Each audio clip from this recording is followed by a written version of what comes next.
Good evening, everybody. Hope you're well. Hope you can hear me all okay. Thank you very much, and appreciate for the really small delay. Hope you're well, everybody. Right, let's get ourselves settled in. I welcome in everybody to round number. I've said welcome in everybody like 4 or 5 times now. That's good embarrassing. Hope you're doing well. We are round number 4 here at Monza for the GT3 World Tour. Tonight I am, again, greatly appreciated to be sitting next to virtually, I suppose, in the comms box by Mr. Ollie. How's it going, mate? Yeah, hello. Yeah, I'm not doing too badly, thank you, mate. Not doing too badly. I tell you what, I will be on in just a second. I haven't got myself a drink. No, And yeah, that's fine. I've got. I think I'm picking up the beginnings of a freshers flu, so I'm gonna run and get myself some water. We did tell you this. We did tell you this. I know. I thought I was gonna get away with it because I wasn't in student accommodation, but the lecture halls, just everyone's been coughing. So it was inevitable at the end of the day. I hope I don't get it too bad, but yeah, I can feel it in the back of my throat. So I'm going to go get myself a nice glass of water ready for the next hour and 50 minutes. Yeah, no worries, mate. Yeah, I've got the golden Nexa, so I'm all right for the next. I probably could do with another one, but yeah, you can get a drink. So yeah, hope you're doing well. We are live on Twitch, YouTube, and TikTok. So welcome into everybody who is on those platforms. Hopefully you are all well and you are keeping yourselves safe. That is not correct. So I don't know why that is there.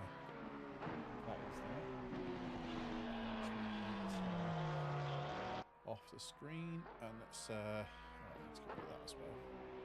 And that's what happens when you mess around with stuff. Right, there we go. Get rid of that. Perfect. So yes, like we mentioned, we are live on TikTok, Twitch, and on YouTube. So if you're on TikTok, don't forget to hit that, double tap that screen, and don't forget to follow us if you're new to us. Alex, a little bit explain to you. That's really bad English. I'll explain to you what we do here at Toga Motorsport if you are relatively new to the community. We are a sim racing community based off ACC, so Assetto Corsa Competizione, and we host races for our community members about 2 or 3 times per week, where we put on a series of maybe endurance races, GT3 races, sprint races that we got tonight at Monza, GT4s, GT2s. So we're doing a wide array of races here. So if you're interested in M2s or Porsche Cup cars, GT3s, GT4s, GT2s, like I mentioned, you can come here and we might have a race that suits you. So yeah, that is basically what we do. We've just finished up, if you look back through our YouTube channel, we've just finished up 6 hours of, in fact, Monza. Monza seems to be falling pretty highly in terms of structure here at the moment. We seem to be picking Monza quite a bit. I don't know why, because turn 1 turns into a right old wreck fest, and the stewards will be forever dishing out or sorting out the penalties. So, but yeah, we're doing another 80 minutes of Monza tonight. I think what's different between this championship and most of our other championships we do here at Toga is this one is a paid race. So what I mean by that is we charge a small entry fee. So it's £3 to enter this championship. As we got JD 300696. Thank you very much for the follow over on Twitch, mate. Appreciate you, buddy. Thank you very much. So this one is, like I say, a paid race. And basically what we do is we give £45 to, or depending on how many people sign up, £45 for the winner, £25 for P2, and then I think it's £10 for 3rd place. So that's what we do over the championship. And thank you very much for the follow on TikTok. Appreciate you, mate. Appreciate you very much. And yeah, basically the rest of the costs for those people joining is for running fees, so on and so forth. So yeah, that is basically this championship. So there we go. The timer has just ticked over, and we will be running now a 15 minutes of qualification. So the qualification is pretty simple. It's basically a free-for-all. Everyone goes out and starts their flying laps, as you can see. Cars are excellent in the pit lane. What time do you guys race? Is it PC? It really varies in terms of when race time starts. Yeah. For longer endurance races, first of all, they're always at the weekend, always on a Saturday or a Sunday. And those tend to start kind of just after midday in whatever British time we're in. So more suited to kind of the European market. For these kind of short format sprint races, they tend to start anywhere between kind of 6:30, 7:30 kind of time, and those are all sorts of days throughout the week. And yeah, unfortunately, we are PC only at the moment. Yes. If that was the rest of the question. Yeah, it was PC. Yeah, we're only PC only. And Jakey Edit, thank you very much, mate. We're doing good. How are you doing? Yeah. So yeah, Ollie's bang on. We try and sort of stay around, don't we? The sort of the European sort of times, if you like, for hosting races. We don't really go sort of do stuff that sort of fits the American races because we can't cope with that, can we? We'd be awake all day and all night basically to cater for that. So. So Jakey's saying he's on console. Yeah, unfortunately, hosting these style of races on console is quite a difficult situation. We are fortunate enough to be able to run our races on a dedicated Windows machine. We basically pay a hosting provider for the box, and we can install the software on it ourselves. Unfortunately, being console quite a limited product, and obviously it's quite the ecosystem is quite locked down. We are unfortunately unable to do a similar thing like we do for PC, which means that we have to pay a premium for a console server, if you like, which obviously comes to an additional cost. And for what do you say, Ollie? 90% of our races are all free. That would be quite a considerable cost to our community. God, more than 90%, I would say. So yeah, considering that the first paid events we really ran was when the World Tour started. Yeah. Right. We hadn't really done much paid stuff before then, and we're only in season 4 of the World Tour now. So these have only really been hosted in the last 18 months. These ones, and we've run hundreds of events in that time, hundreds of races. Yeah, I mean, I think we're actually on 100. I think we've hosted now. So just this single event. Obviously, each event could consist of like 5 to 6. I don't know, between 4 and 6. Yeah. We've done 121 events. I think we've done since you've been going, which is January 2022, I believe it is. So. Yeah. So if we average out of 5 races per event, per championship, Ollie's you're looking at. You're looking at 605 races hosted at Toga since January 22. Yeah. Yeah, that's madness. That's when you look at it that way, that's ridiculous. Yeah, that's insane. Jakey's also saying on TikTok, I love the night races where you can just barely see past the headlights. I think that's I think he's supposed to say, but yeah, night races are fun unless you're doing a 24-hour race, and then it doesn't become fun. It just becomes a means to an end. Yeah, a nightmare of survival. I think would be what I would call it. It becomes a survival game, racing at night and it's 24 hours. Trust me, don't do that. Honestly, don't do that. Gav's 8-legged puppies, welcome in, man. It's been a long time since you've been in the chat, so I hope you're doing well. So yeah, so let's get back to the racing then. So we've got a few cars now setting their first sort of sighting laps, if you like. 46.9 is beer gold, and only 300ths. Is it 3,000ths of a second? In fact, that's 3,000ths of a second, right? Yeah. Is Duplessis is that's 3,000ths of a second behind with a 147.017. So that's really close between the top two. And then P3 is right. So just put it out there. I am terrible with names, pronunciations. I can't even speak myself. It must be the golden nectar. Yeah, I'm terrible with names, so I apologise if I butcher any names this evening. And then you've got Caladini, who is 800ths of a second behind him. So the top three are separated by under a tenth. Put it that way, which is ridiculous. Yeah, although we've got some really quick guys still to set a lap. Obviously, Chris Southcott very quick. Luke quick. Wilson sat in the pits. He's very quick. Tatiri FRS, the 999 car. Believe he's not exactly slow driver. I don't believe. Yeah, absolutely. Where's the Audi? Because the Audi's pole. There we go. The Audi has just gone pole. The Duplessis has just gone pole with a 46.5. That's pretty darn quick. If I'm not mistaken. And Gav, thank you very much for the heart now on TikTok. Appreciate you, buddy. Thank you. Yeah, everyone seems to be pushing on now. So, who have we got in the pit lane still? We got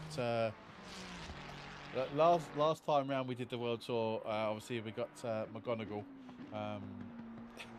He appreciated the Harry Potter joke there. So yeah. On you go, Harry. I mean Jordan. Good luck with your first flying lap in a minute. And then you got Raphael Tatiri.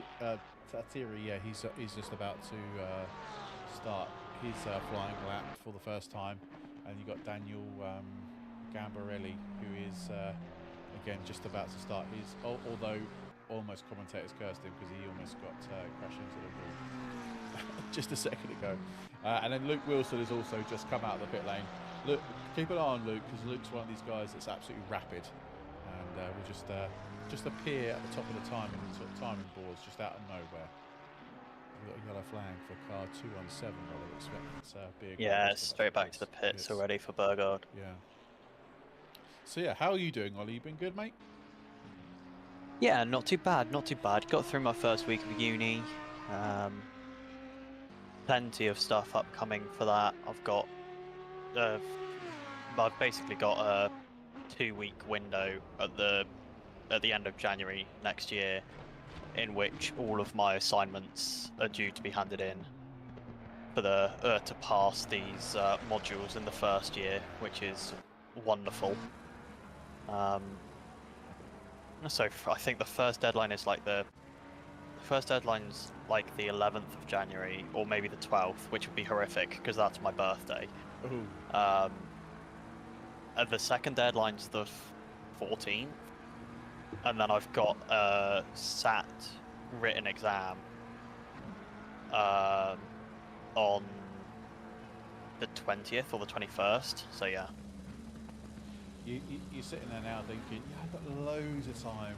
I've got bucket. Yeah, I know, right? But as soon as you know, it'll be there. And you'll be like, in all fairness, it's not too bad.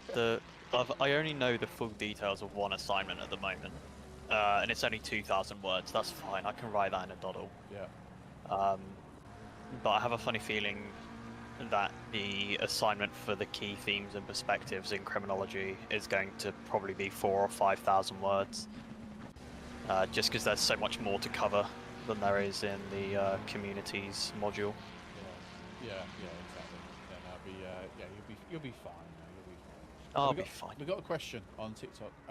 One car. I'm assuming that's one car to recommend. Jakey's asking. I'll let you go first. I'll put you on the spot first, Ollie. It depends if we're talking people who are new to ACC. For people who are new to ACC, I would recommend you'd be looking at the McLaren or the BMW. Cars that are relatively easy to drive. They're quite tame. You're saying they do what you. You're saying he's not new. He's not new. Yeah. See, the problem is I don't know what your driving style is. I don't know what characteristics you like in a car. If you're looking for something that's a little bit tail happy, lots of grunt out the corners, but a little bit low downforce, you go for a Mustang. Aggressive. His driving style is aggressive. Mustang, then, probably. Yeah. I was going to say Mustang or BMW. I'm an aggressive driver, and I found that the BMW suits my driving style quite a lot. I've just started getting to grips with the Lamborghini. I'm not sure if I'm really liking it too much, but I have committed to it. Sorry, for an upcoming racing on a Saturday night. So I'm racing first round of it this weekend. So I'll tell you how it goes after week one. I might be frantically changing the car after week one. I mean, the 296 it is a car that fits all driving styles, right? Would you say? Or not say? I don't know. No? Okay. Ollie's got distracted by a shiny thing, I reckon. I think... No, I've been listening to everything you're saying. I think the Ferrari can work for everyone, but to be quick in it, you've got to be quite happy with a car that is very rear-end focused. The Ferrari doesn't massively kind of bite on the way into corners, and it understeers quite a lot on the way out. So the front end is slightly... The front end is quite weak on it, is what you would say, I guess. Yeah, I see your logic there. I do see your logic there. I always say like, yeah, I said a Ford. Stick with a Ford. That would probably be your best bet if you're driving standard. Driving Star Wars aggressive, for sure. So 46.5 then for Duplessis. He has not really improved on that 46.5 that he set a few laps ago. We've got Andrea Lario, in fact, in the Mustang. Look. He is currently sitting P2 with a 46.7, so just under 2/10 off pole position. Then you've got Lucas Beergold sitting P3 with a 46.8, and then you've got Chris Southcott with a 46.9. So the top four separated just by about 0.4 of a second. And yeah, although top six are only separated by 4.5 tenths of a second. Yeah, P5 and P6 are really close to that battle. Really close. Just a little bit of time gain. We'll find them mixing it amongst the top three quite quickly. So Alberto Usai. He was a few tenths up on his best lap, but he has dropped off a little bit. And Nick Smith on TikTok. No, this is not an open lobby, I'm afraid, my friend. This is a league race, and he has just invalidated with that lap, unfortunately. So everyone inside the top 6 right now is improving on their current lap times. Luke Wilson is currently just 3 tenths up on his fastest lap. He is currently 4.5 tenths off pole. Not enough just yet, just to get pole position, but. He's definitely going to take a big chunk out of that 4 tenths if he manages to stay in the green for the next few corners, I should say. Although he gets massively squirrely and he goes off into the sand. Now, I can never get the corner names right here at Monza. That chicane. That's Ascari. Ascari. The last one, the fast one. Yeah. The chicane. Mate, there's 3. The last one. The fast one. Yeah, the fast one at the end. Yeah, that's Ascari. Yeah, I need to get good at corner names. Just at life, really, to be brutally honest with you. I need to get good at life, just in general. Elias Philando is currently sitting P8 in the race, 7 tenths off the pole position. He's 47.2.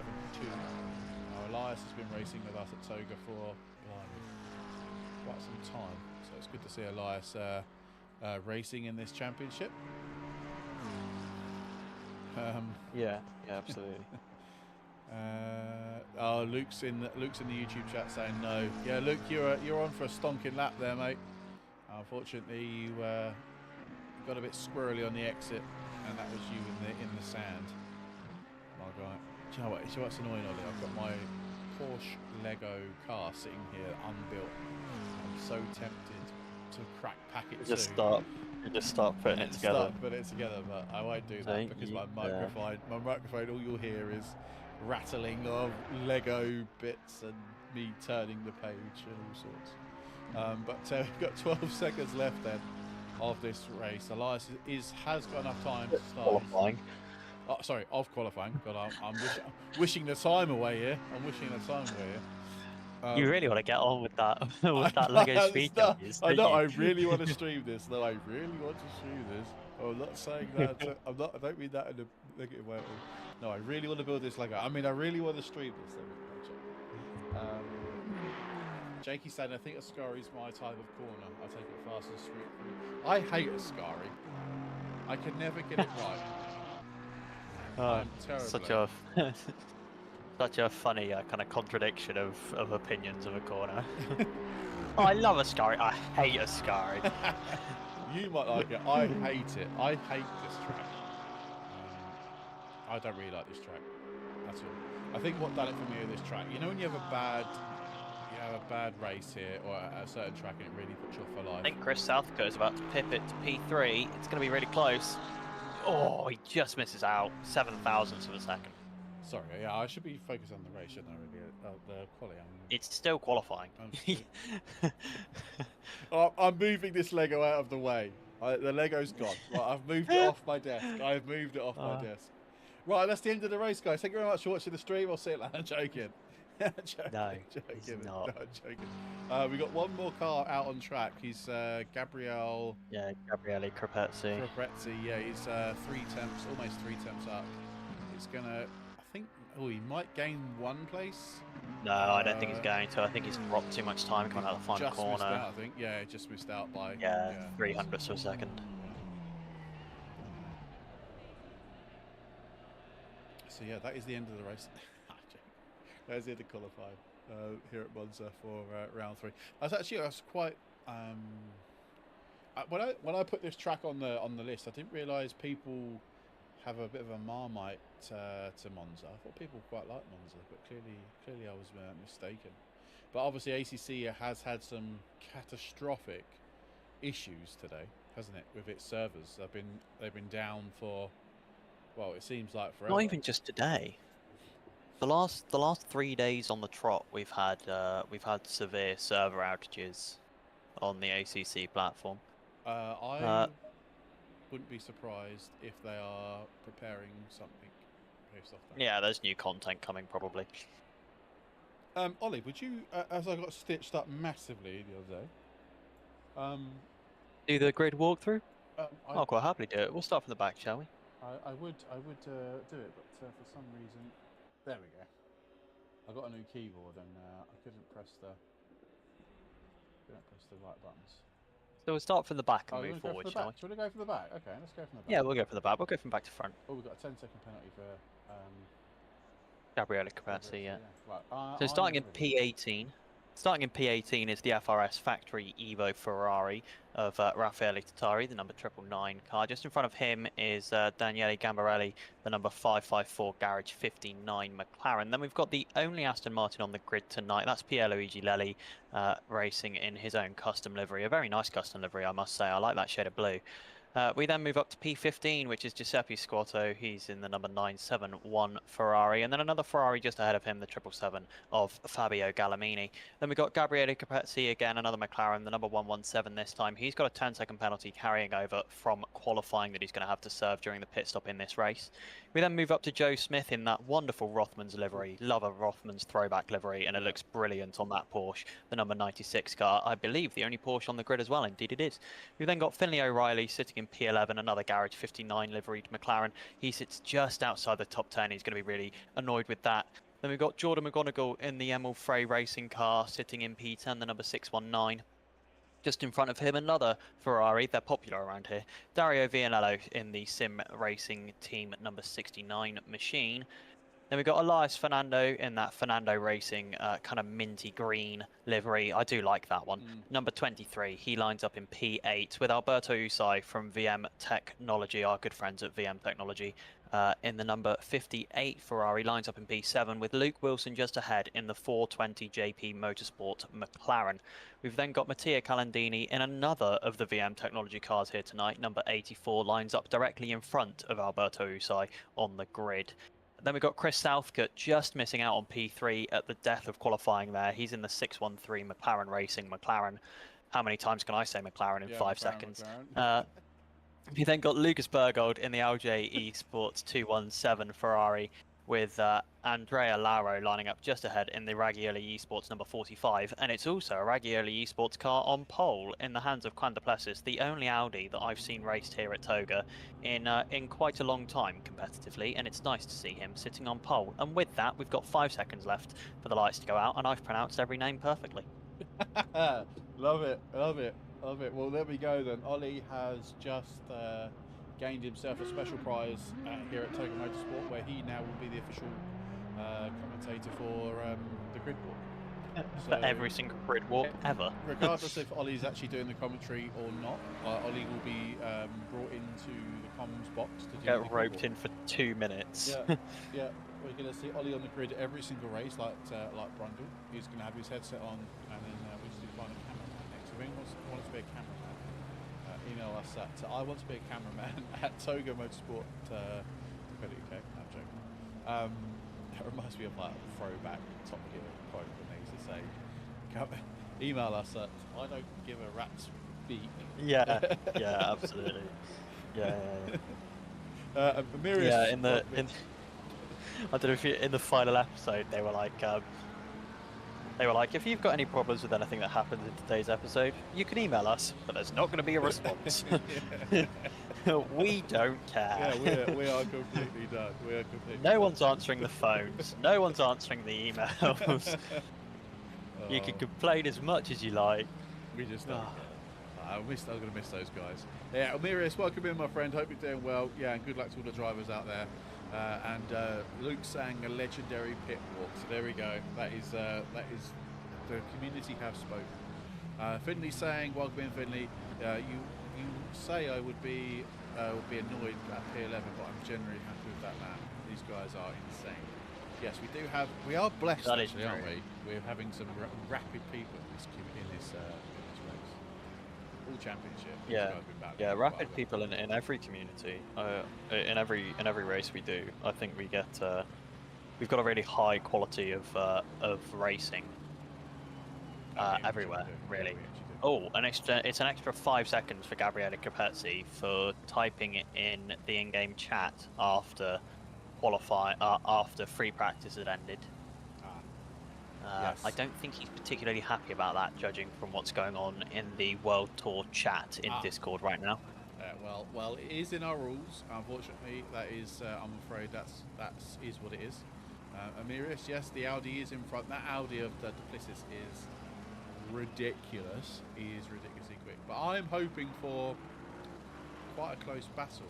The weather's going to stay relatively settled. Temperatures aren't insane for a Hayden race. I mean, we've got track of 30, ambient of 22. So Dex is definitely being in here, messing around with the weather settings.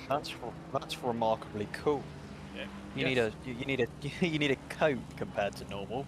Compared to the normal server conditions in here. We're used to seeing numbers closer to 40. 40. Yeah. In the Yeah, definitely. But yeah, we thought we'd be a bit politer to the guys, a bit nicer to the guys. So we've got the next hour and 20 minutes. I hope you got yourself a drink. Hopefully we'll keep you entertained for the next hour and 20 minutes. There is a pit stop in between, or in this hour and 20 minutes of this race. I promise I won't do the Lego. I promise I won't do the Lego. And we'll be ready in a few moments' time for lights out.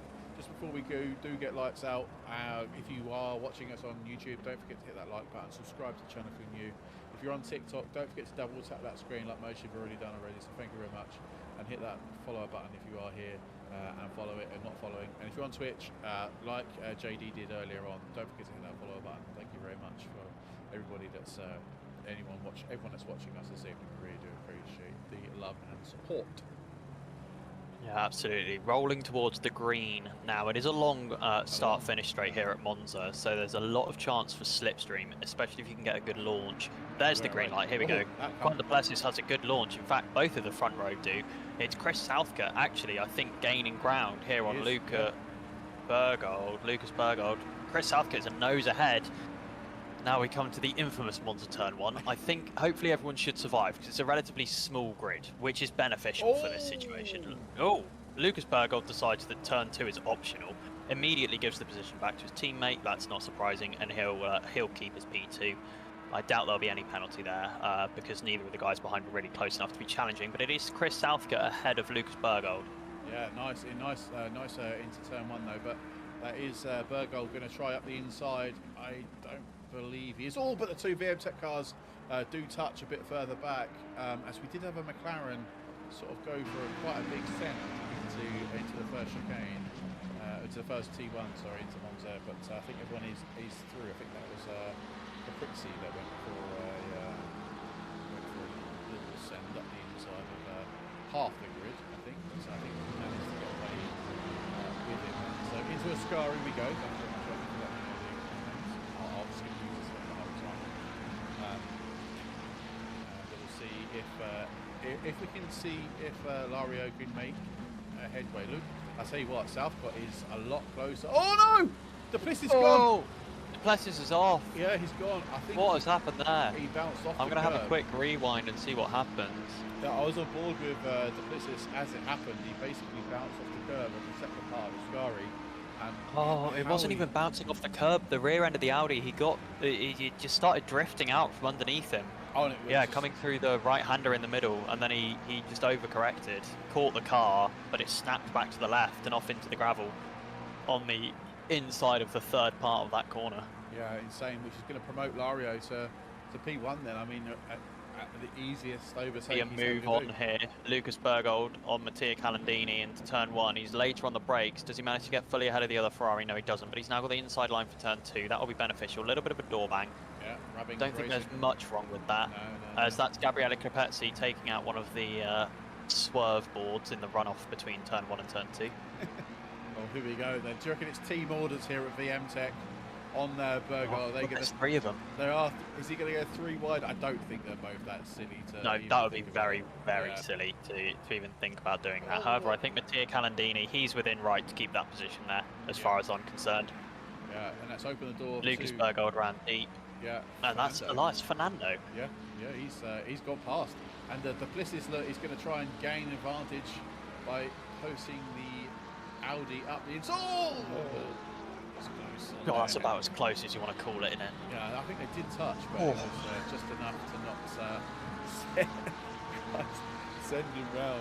Crikey, that was really close. But yeah, Lario up front then has got almost a second lead to Southcott as they are just coming to finish lap number 2. It actually is just over a second now, as Dario Vianello's had an issue. He's gone up. Has he hit the wall?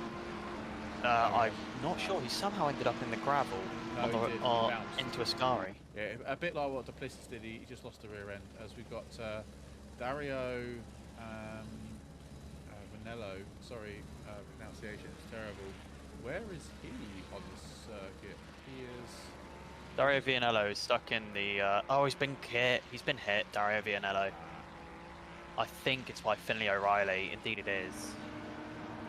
Finlay O'Reilly, just a little bit of contact into Ascari, and Dario Vianello ends up backwards in the gravel. Talking of Finlay, we are on board with Finlay and McGonigal into T1. McGonigal is going to stay? No. He seems to pull out of that move. Finlay retains. It's so difficult to carry enough momentum on the inside of turn 1 to be able to hang it around the outside of turn 2 without crossing the track and hitting the person that's on the outside of turn 1. Yeah, I agree. You can't get the rotation and the power down. No, it just doesn't happen. It just doesn't work. The new tarmac, the new layout at turn 1 for Monza should help with that, but we haven't got that in game yet. So it's a little bit of a way. Is that in the Monza? I'm not entirely sure. I'd have to hop in the game. I'd be able to tell you pretty quickly because it's a very obvious change. Yes, because I know they've got the new Spa. Well, kind of a bit, but they've got the new Spa layout, haven't they? Yeah.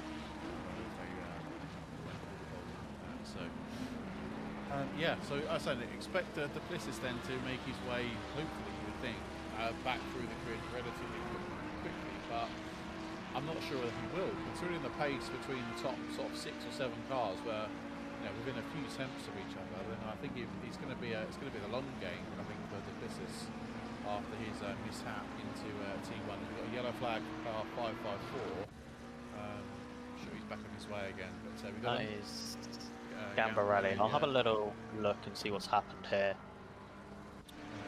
I'll ride on board back again with Duplessis. He is closing the gap to Elias Fernando here. Is he close enough for a send up the inside into T1? He's thinking about it. He's forever closer.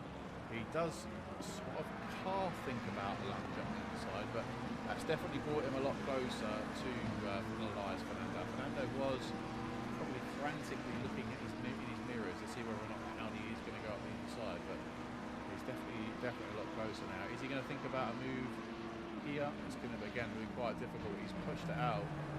Is he going to go later on the brakes? Much better on the brakes is the Audi, but no. Elias drives pretty well. There's a little tap there. It's not really going to affect It was big contact with the wall for Gambarelli. He got into the grass on the right-hand side on the entry, into Ascari, which then pitched his car to the left. He bumped over the curbs on the inside of the first part of the corner, and then it was just a one-way ticket into the tyre barriers on the very inside. Hopefully, I mean, they are cut adrift now, aren't they, from the main pack? Really. Yeah. So it's going to be whether or not they can do something funky with a strategy now for the rest of this race. To see if the Blisses can make any sort of headway up past Elias. I mean, Elias has got good pace in that McLaren as they go for Ascari. Then the Audi's not really, can't really make an indent into that gap. 0.4 of a second. So Yeah, I don't know if that's car based or if Duplessis is maybe just in his own head a little bit. Obviously, having had that moment at Ascari on the very on just the second lap. Yeah, it might be sort of a bit cautious. You know, yeah. Is there just something in his head where he's not quite pushing full out through that sequence of corners because he knows that the rear end is liable to step out on him and cost him time. Yeah, we've got to change the position then. McGonigal does get past Finley O'Reilly then, and he's up to P9. So that was a turn 1. No, yeah, that was a turn 1 overtake. Just missed that off camera. But we stick with Duplessis then. The problem is he gets really close inside sector 1 and part of sector 2. But like you say, get to sector 3 and he just basically loses. It seems his confidence goes. But again, whether that's car related or driver related, it's I guess time will tell in this race. But yeah, he runs out a little bit wide. Lesmo 1 to Lesmo 2. Lesmo off the grass, not enough to slow him down. No, not quite. Yeah, sorry we're not showing the leaders, but they are literally, they've checked out. You've got Bergold and Caladini who are relatively close to one another. Well, and Calandini's pretty close to the back of Luke Wilson as well, who's on the podium. Yes, he is. And sorry, Duplessis goes wide again out of the exit of Scari. So yeah, definitely something going on with that car. That Audi is not enjoying itself. Go on. See how close Caladini is then. Sorry, I should be on. Get it right. Not enough. Not enough. Half a second back. Luke's good on the brakes here. I've raced Luke at Monza before. Extremely difficult to overtake. As the penalty start dribbling in then, Ollie, 5 seconds for Finley O'Reilly. And we've got a 10-second time penalty for Gambarelli as well.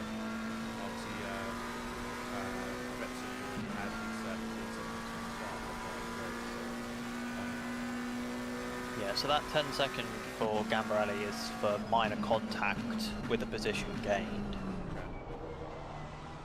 The 5-second for car 59 is also for minor contact with a position gained, but happened on lap 2. Penalties on lap 1 are doubled by standard here. We see a lot of people making silly moves that they wouldn't make on any other lap of a race during lap 1. We want to cut that out as much as possible. You know, lap 1 is just as much a racing lap as the other 40 or however many you do in a race that follow it. Yeah. So yeah, lap 1 penalties are doubled. So that's why it's 10 for Gambarelli and 5 for Finley O'Reilly. As Duplessis is going to get past Elias Fernando. Yeah, it goes around the outside. Sorry, yeah, I missed that. I was too busy looking rear camera off Luke. I just saw that corner of my eye. Jakey, I hope the microphones are better for you now. I have turned myself and Ollie up and the game down by 1 click, so hopefully you can hear us rabbiting on a bit better now. So yeah, Duplessis then manages to get the job done. And Ian, thank you very much for the follow on TikTok. Which this battle here is quite interesting actually, because 3 different manufacturers, 3 different driver styles, of course. So we'll see who's got it. But Caladini then is all over the back of Luke Wilson. Hang on, no, I'm not being an idiot. There was a VM Tech car in between those two, wasn't there? Otherwise, was just being stupid. Yeah, quite a big gap now for Duplessis to try and close up to Beergold. 2.7 is that gap to see if he can make a way. But yeah, Laro is 1.8 seconds ahead of Southcott right now. But remember, from a few weeks ago and through the rest of this championship, Southcott is one of those drivers that just sort of sits there, does what he needs to do, doesn't push too much, doesn't ruin his tyres. But when it sort of comes to when he needs to push, he always seems to have got a little bit extra in the tank. Hopefully to be able to push on. Bearing in mind they're in the 47.5s, the 47.6s. The quality time was what, a second quicker than that. So yeah, that's pretty standard. Yeah, got plenty of room for extra pace if required, as that fuel burns off throughout this first stint. So what fuel load? What are you thinking? So what is it? An hour and 20-minute race? You're probably talking what? Just a full tank in a bit, is it? Yeah. Yeah, you're going to be looking at probably about 140 litres total to get you from start to finish. Obviously, with safety included, most drivers will probably take close to 145, 146 litres total, just to cover themselves if race goes an extra lap long, and obviously for the formation lap to begin with. Yeah, of course. Yeah, don't forget the formation lap. So yeah, cars will be having about what, 75, 80 per stint, maybe something along those lines. Maybe. Yeah, you'd be looking probably 72, 73 litres per stint. So obviously, as Mattia Calandini is all over the back of Luke Wilson here. He's been kind of switching it up. Yeah, he's going for it. So he kind of showed he showed himself to the inside coming into the braking zone at turn 1, and we know this Ferrari's strong on the brakes. Whoa! I tell you what, that shows you just how good Luke Wilson is to be able to judge that gap to perfection like that. There was a millimetre between the cars and a millimetre of room on the other side of Mattia Calandini to where the track ended. That is, Luke Wilson at his racing best there. That was the squeeze of all squeezes. I tell you what, Duplessis has caught up. He's now gained he's now only, 0.8 off Beergold. It's not surprised me. He was a second faster than these guys last lap. A second faster than Mattia Calandini, and a second faster than Luke Wilson. Yeah, so it doesn't surprise me that it is. This is very quickly going to be a 4-car battle with Duplessis trying to fight his way through all of them. Yeah, I think Elias has basically it's gone now. I don't think he can probably quite match that pace. Although he's actually, to be fair, he's still there. No, he is still there. You're right. He's still only within a tenth of Duplessis. So. Yeah, that's not terrible pace, is it? Really, let's be pretty honest. No, absolutely not. So we got skill issue. Skill is when luck becomes a habit. When luck becomes. I quite like that. Yeah. As Mattia Calandini almost moving across Lucas Bergard in the braking zone there. Yeah. Really was close that. Crikey! But that's given Luke.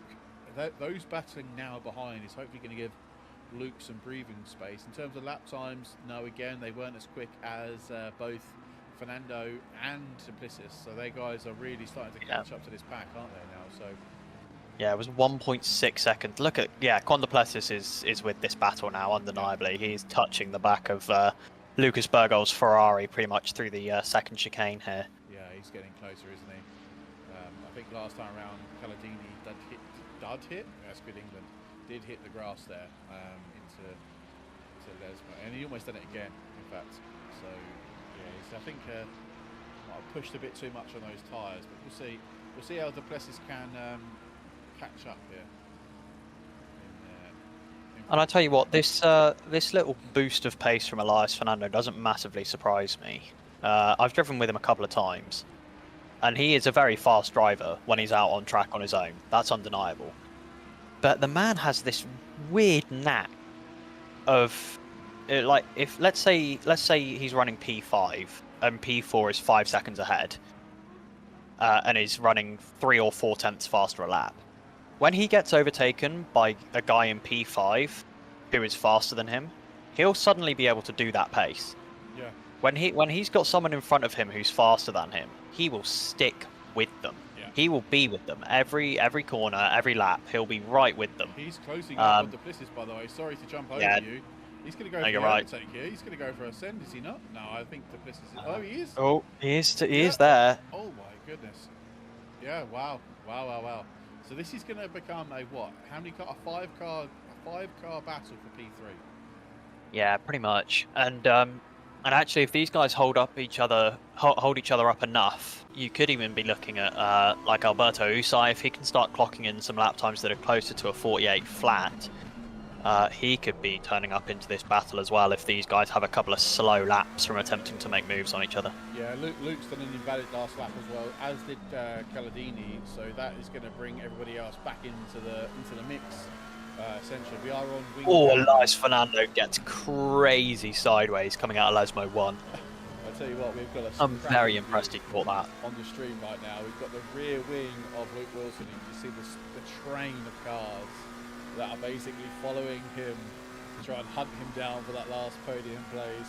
I'd imagine Luke's hands are starting to sweat ever so slightly now as we're getting halfway through this first stint. Tell you what, I'd say that the rear wing of Mattia Calandini is just a little bit more treacherous because that Ferrari is far larger in the rear view from his car than his car is visible in Luke Wilson's. Oh, yeah, that's really close. Oh, this is top draw racing. This is top draw racing by these guys. Really, really good battles. I really doesn't... Yeah, so this is now a 5-car battle. Yeah. Lucas Bergold has got a run on Mattia Calandini here. He's in the slipstream. Mattia Calandini will obviously defend this inside line. It's just logic to do that. Here he goes then. I think Ferrari versus Ferrari. Luke Wilson is on the brake so early. I'm saying he's done it. Whoa. He's got it done. Juan de Plessis is there. There's contact. Massive contact. No, why do you have to ruin it, guys? Come on. Yeah, just a bit opportunistic from Juan de Plessis. Obviously, Mattia Calandini was on the outside there. There was room. Yeah. But it's always going to close at turn 2. You never stick your nose into a gap at turn 2 unless you were already alongside on the outside at turn 1. Because the gap is always going to close because it's an incredibly tight radius apex. Yeah. So yeah, just a little bit opportunistic from the Audi man there. I don't think he's going to have much trouble. He'll get past Mattia Calandini for too much longer here anyway, possibly on the run down to Ascari. Or maybe not, as he has a massive snap coming out of Lesmo 2. Yeah, I think the damage is not going to be, well, looked like Elias Fernando did give Duplessis quite a hefty tap on the rear. So we'll see. Yeah, I don't think there was anything he could do though, because he was tucked right up under his rear wing as well. Caladini goes off out of Ascari. I tell you what, watching the rear end of Caladini and watching Duplessis go for Ascari, he is on the edge every single lap. On the edge. The Audi looks absolutely terrifying to drive through that through Ascari there. No wonder he's been off once before already in this race. As Elias Fernando, he gets such a good exit every time. He's got to run. Yeah, I don't know if it's going to be enough, because when he pulls out here, Juan de Plessis has got to be careful there about whether that's a reactionary movement or not. But obviously when Elias pulls out, he loses the toe, but Juan de Plessis has a continuous one from Mattia Calandini. Oh, there's contact. Yeah, he's slight contact on the rear. And look who's here, Alberto Usai, joining the back of this for a 3-car battle. Fernandez is going to give the place back. He is, he's lifting, I think. Yeah, he's 100% giving the place back. So, I mean, I think Elias could have got away with that one and carried on with the overtake. I don't think it was. Yeah, I think he was probably adequately far ahead for it not to be an issue. Yeah, 100%. But yeah, Usai is definitely knocking on the door now, is he not? He's well, he's a way better entrance. Yeah, I reckon Damage is playing a pivotal. Oh no, Jordan McGonigal even joining this. Yeah. Out of For nowhere. what is quickly turning into a 5-car battle again, except this time for P5 rather than for P3. Exactly. What is this witchcraft and wizardry here today at Monza? Oh, sorry, mate, he's so rubbish. I'll go. I'm so sorry. I'll stop with the Harry Potter. Oh, up the inside! Wow, what a move! What a move from Alberto Usai. Wow, what a move! Just caught Elias Fernando out of nowhere. Yeah. I don't think he was ever expecting that move, and neither were we. Which Yeah. is why we were talking about shut up, Hayden. Which is why we were talking about completely other stuff in the run up to it. Because making a move on the brakes into Ascari is not a particularly regular overtake to see. I'll stop now. I promise. No, I can't stop. I might have to throw a couple more in there just for funsies, alright? I'll do it. Just to torture me, hey. I'll do it subtly. Yeah, I'll do it subtly. Yeah, sure. Yeah, I will. I'll believe that when I hear it. I'll tell you what, I'm so funny. I say Lars Fernando really close to Usai then as he comes into turn one. McGonigal has joined this pack. Can we say that now? I think we can, can't we? That the Yeah, McGonigal's there. Yeah. Only 4/10 off the back of Elias Fernando. Yeah, he's done well. Actually, the break in the pack at the moment is Alberto Usai. Really, over a second behind Juan de Plessis. Yeah. Is he? And Juan de Plessis is slowly moving up to the rear of Caladini again. So hopefully we'll get this battle again in a few laps' time. I would imagine. I think talking of in time, what sort of time are we expecting drivers to pit? If it's what about 40 minutes to go? You're looking to split it pretty much down the middle. Yeah, there's not really a tyre advantage to be gained here. Possibly, if you undercut by a lap or two, you might come out ahead of people that you're directly fighting. Yeah. But there's no massive advantage to doing an extreme over or undercut around here. No, exactly. No, so yeah, so we expect cars to stop approximately in about 16 minutes time, give or take. Yeah, around there. I would say we'll see who's going to try and gain an advantage or not in any pit strategy. And see if any magic can be done in the pit lane, in the pit stop. Sorry. Yeah. Now I'll stop. Yeah, I'm just ignoring them now. Why? They're such good puns. They're just not. Okay, fair enough. Talking of magic, McGonigal is going for it. Oh my goodness me!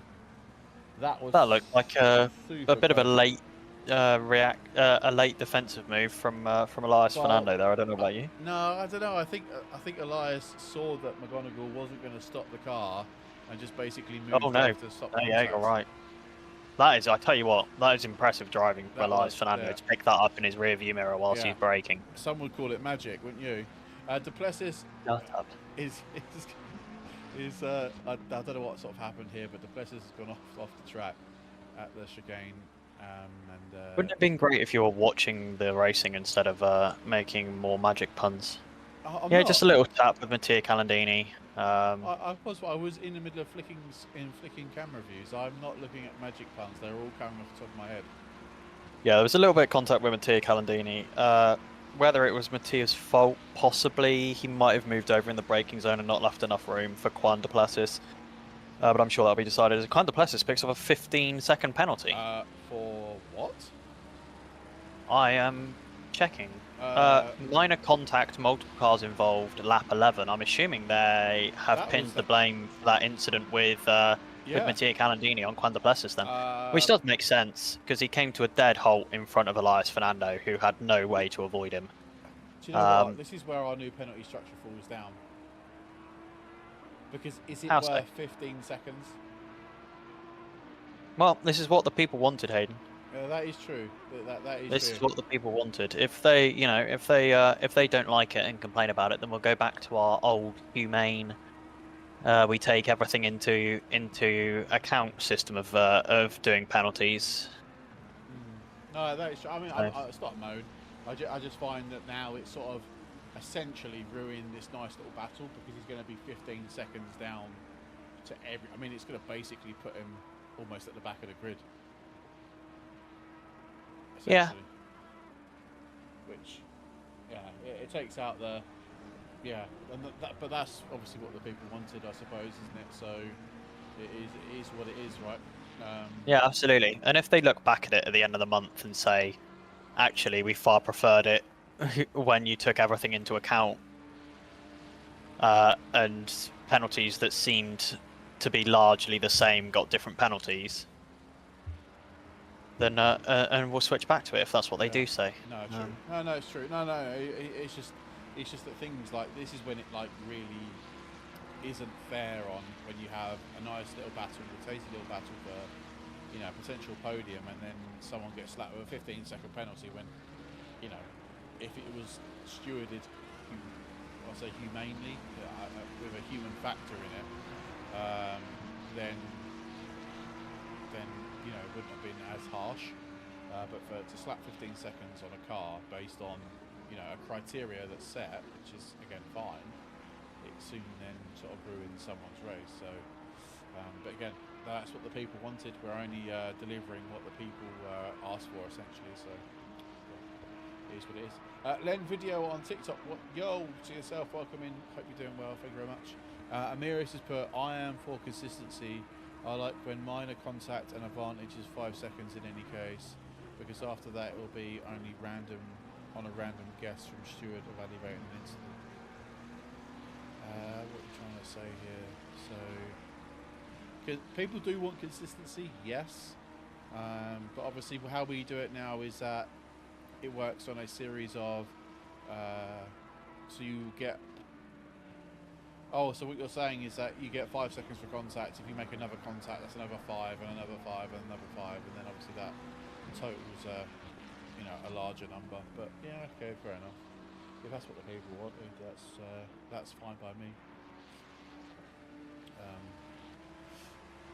But yeah, just I can imagine the swearing in the Business's car right now is far from ideal at all. But. We roll. 10 more minutes, I reckon, until pit stops will happen. Yeah, we've got a couple of people in already. Oh, okay. Scotto is in at the moment, although I'm not sure if that is a planned pit stop or if it's maybe been brought on by a crash. He was stationary for 35 seconds, so Okay. a little bit of damage fixed. Yeah. And back out again. We're down to 17 cars though, so we have lost someone. Can't see who we have lost. Is it? It is indeed. It's going to be the other guy that had a 15-second penalty at the start of the race. I'll be able to tell you exactly what number it was. So it would have been the 554 that is no longer in the race. Indeed, it is. I can't remember which car that was. Okay. It was the other garage 59. Oh, okay. Yeah, McLaren. Yeah, I know who you mean. Yeah. Jay, welcome. Yeah, this is on PC, mate. Yeah, this is on PC. Yeah, it is. But I suppose by Duplessis taking a 15-second penalty, we'll see how far he can make it back through the grid before the end of the end of the race. He'll have 40 minutes to basically fight his way back through the pack again. Once he has start. I wonder if he's now thinking about maybe an early stop to come out in, like, you know, really clean air. He's got no one around him, and he could just basically pump in ridiculous lap times. I mean, the track and air temperature aren't exactly high, so tyre degradation is going to not be, you know, too dramatic, if you like. So, or he's going to box with the rest of his pack, if you like, and he's going to have damage. I wonder if he's going to fix damage. Is Fernando going to fix damage? Is it Caladini? Is he going to fix damage, or are they going to fix damage? So Yeah, because there's definitely going to be some damage to fix for these guys at the front who were involved in whatever it was that happened at turn 2. yeah, apologies. Sorry, Amirius. I was sitting back from our microphone and I realised the gain is turned down, so that's why you couldn't hear me as clear. And it's Ollie in the comms box with me this evening, not Charlie. Yeah, I can see the resemblance.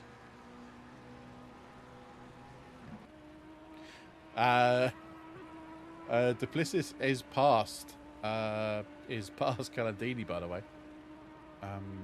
for P5, but it's not over yet, this battle. Oh, that's close. That is super close. But yeah, no, I think Duplessis has got the job done, and that is him up into P5. McGonagall hasn't managed to get past Usai yet. He's still battling it out just behind him to try and get past. He hasn't found the magic yet to get past. So terrible. I mean, oh no, they've crashed. They've made contact. That's isn't great. And Elias Fernando is going to pick up the easiest place he's ever picked up to move into P8. And that is I hope that's not by me saying any magic-related jokes. So if it was, I do apologise. It could be. It could be. Yeah. So hopefully, Amirius, you can hear me much better now. I'm probably too loud now, aren't I? I'm probably a little bit too loud. Yeah, just a squeeze from Alberto Usai, and Jordan McGonigal just clips the grass on the right-hand side, which pitches the car again to the left, like it did earlier on. Yeah. With Gambarelli, that's who we've lost. That was his name. Yeah, contact made. Yeah, shame. It's a shame. 'Tis a shame. 'Tis a shame. Oh, it's okay now. Perfect. Cool. Yeah, so Elias Fernando then, after that little freebie he's just got from McGonigal, he's now got Usai in his sights as they are on the back straight then, on the home straight, I should say. Gap's 0.4. Don't know how much damage Elias has got on that front of that McLaren. He seems to be closing the gap quite quickly to Usai then. Into the heavy braking zone they go, to T1. Yeah, gap's definitely come down. And we'll see what sort of exit they both get. No, not too shabby. Not too shabby indeed. As Lario in the Mustang is literally just driving his own race. I think he's coming up to some back markers now, as he is. He's coming up to Scotto. 971 Squatto, yeah. Squatto, yeah. He's just coming up to the back of them now. And Southcott is staying within a couple of seconds of Lario, though. So he's not disappearing too far into the distance. Luke Wilson isn't lapping anywhere near fast enough to catch P2 and P3 as it stands. He's a couple of attempts off. As Duplessis is lost out, is now... Oh, Duplessis looks like he's got some serious damage. He's going extremely slowly as they go under the tunnel and into Ascari. Yeah, he looks like he has got some major front-end damage. I'm not sure if he's had contact or what, but he is, yeah, cruising around. Yeah, I'm just watching it back. Spins out of Lesmo 2. He hasn't hit anything. Just probably just bogged down the engine in a higher gear than he needed to be. Okay, yeah, he looked really slow. And hot tyres, probably. Yes, I wonder if he's going to pit this time round. Is he going to go into the pits? It looks like he's going in. Yeah, he does. He goes in. So this will be Duplessis. Oh, he's going to be close with speeding there. Yeah, just from looking at it, he was gonna.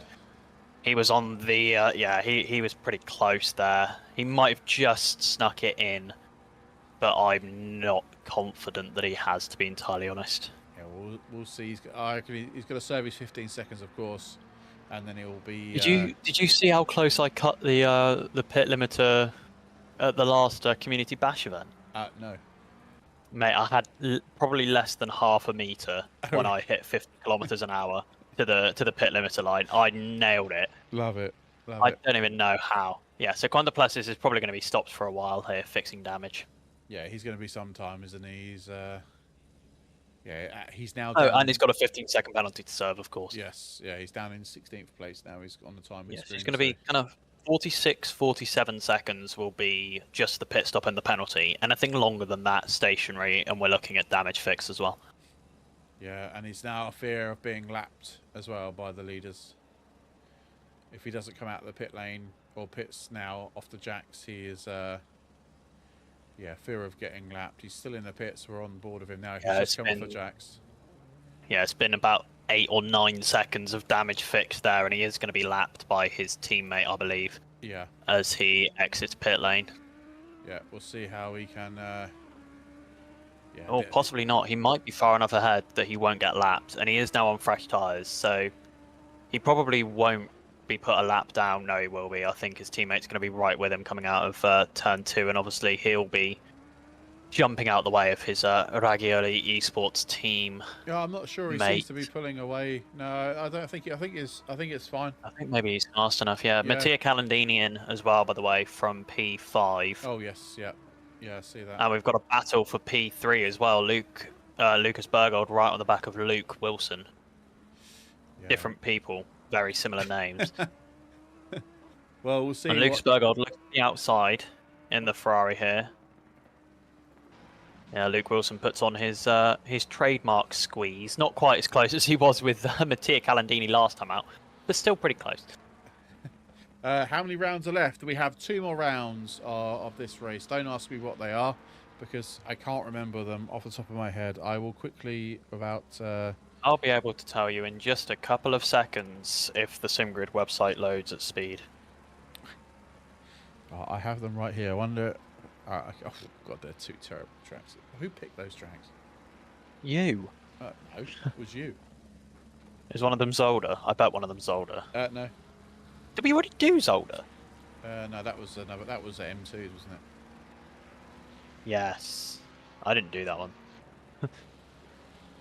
So the final 2 rounds of the season are Misano, because Hayden hates everyone, and Zandvoort, because Hayden really hates everyone. So, why do you pick them, man? Oh, Lauro is in, followed by Chris Southcutt. Luke Wilson is staying out, so is Lucas Bergold. Luke Wilson, all the way over the white line in defence of his position here. Now weaving back over to the racing line. He is allowed to do that. That is his second move. That is all within the rule. And McGonigal all in the pits as well. Sorry to jump over you. So only Bergold and Wilson staying out then inside the top 7. So really, they don't want to be tripping over each other too much, because they're both going to just lose time to people around them. So it's probably in their interest to basically the judgment here is going to be where these guys come out in relation to Mattia Calandini. But for your Southcuts and McGonagals, your Usai, Elias Fernando and McGonigal, it's going to be about where they come out in relation to Mattia Calandini, because Lauro and Southcutt will both be off and away in plenty of time, as indeed they are. Although Southcutt stationary for just a bit longer, he's going to come out further behind Lauro than he was when they came in. Ooh. So Chris Southcutt has been stopped for 42 seconds. Did he have a penalty? Or has he picked up 10 seconds of damage from somewhere that none of us saw? I didn't see him have contact with anybody. No, not. And there's Mattia Calandini getting past Elias Fernando before the braking zone at turn 1. That is very tasty for him, because this effectively, at the moment, will probably put him P3 by the time Luke Wilson and Lucas Bergold have come out of the pits after having had this scrap with each other, because they've only been slowing each other down. They really have. I've been watching them the whole time. Is Luke going to go into the pit lane?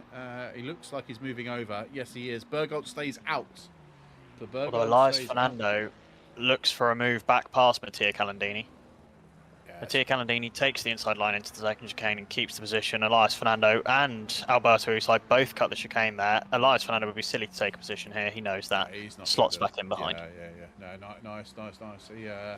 Yeah, I wonder... And I'll be back in just 2 seconds. Yeah, no worries. Yes, you can still sign up for Zandvoort. We will open up the sign-ups for that. Obviously, it is a £3 entry fee, so if you're happy to pay just for one race, then, yeah, please feel free to sign up if you want to race at Zandvoort. I know it's a Marmite track for most people. So, yeah, if you want to, then please feel free to sign up. Duplessis now actually...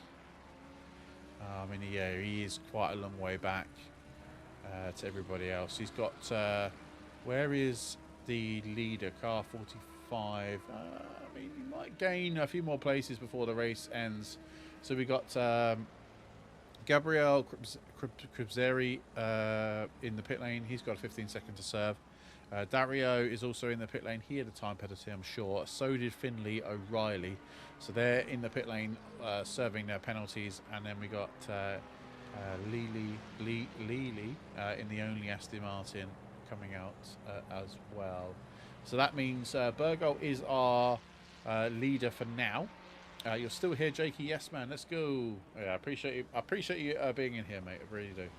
I wonder if Lucas is going to pit anytime soon. The pit window would be around about 40 minutes, with 40 minutes to go. So he's only a few minutes in, a couple of laps extra that he's done. So he goes into the pits for his mandatory stop, and that leaves only one more driver, which is Tatiri in the FRS Factory Evo Ferrari. He is now our on-quote leader. I wonder if he is also going to pit, as Duplessis then is almost inside the top 10. On the timing screen he's in 15th, but he's definitely not. He says he's in P11 here, so we'll see if that updates itself in a minute. Yeah, Duplessis, there we go, P11. So he's only, what is he now, 6 seconds away from the top 10, which isn't going to be a bad result. Isn't going to be a bad result. Big stress from Luke as well. So Luke's just come into the YouTube chat. He's now back out of the race. He's now under some serious stress. He's going to come back out in P3. Yes. No, P2 now. Luke's going to be net P2, is he not? With Bergold. Is he going to jump? No, he's not. Or he might not jump Bergold in the pit lane. This is going to be close here. As Bergold comes out of the pit lane, off the pit limiter, where is Luke Wilson then? Luke Wilson is, oh my god, it's going to be close here. Here we go. This is going to be super close. As they both go into T1, Luke's going to go around the outside, or at least try. He's going to probably have to give that place back. Yeah, unfortunately, he's going to have to give that place back. But it was super close between Bergold and Wilson, which means Luke is going to be still in P3, but super close to P2 in this race. Definitely P2 is on for Luke, as we got Usai and Fernando still scrapping it out for P6. Elias Fernando, I think, has got past Usai, if I'm not mistaken. Yes, he has. So Elias Fernando up into P6. I wonder if Caldini is going to become a nice big anchor in front. Elias Fernando, just quickly, was actually ahead coming out of contact. Elias Fernando was actually ahead coming out of the pit lane. So there's been 2 overtakes here. Alberto Usai, has gotten past Elias Fernando, and then Elias Fernando was re-passed him, and then there's been that contact that we just saw. Yeah, just late on a break, bit too late on the brakes there for Usai, and that's spun Elias round. But he did try and correct him, but that damage is still gonna damage the car, is it not? So I wonder if McGonagall is gonna try and wave his magic wand, although he doesn't need to, because Elias Fernando, I think, is suffering from some sort of damage, and I'm so sorry for the joke again. You're not sorry though, are you? No, I'm not really sorry, no. Luke Wilson is 0.2 now, but up to Bergold into T1. They're about to go. Is he going to try and send it? Luke's not that guy, or is he going to be that guy? Go on, Luke, be that guy. Oh, he's thinking about it. He thinks about it. He thinks about being that guy. He kind of forces Lucas Bergold to leave the space for him without really being there. Yeah. It's a little bit door banging on exit. Nothing really in that. No, I'll allow that one. Get on the phone to Dexter and allow that one. Because this is going to be fun. Yeah, get on the blower. Don't give a penalty for that. Yeah. We're going to be accused of being the mafia before long. Yeah. Yeah, true. Oh, really? Is it kicking off in the chat, is it?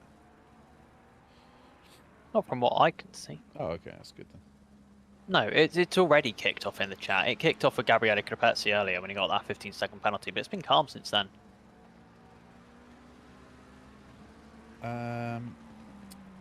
Duplessis, how is he getting on? He was a second faster. Yeah, he's 10. He was a second faster than Smith last time round, though, as well. So he was the fastest. Tell you what, truck. it's been a really ping-pong championship for Quantaplasis.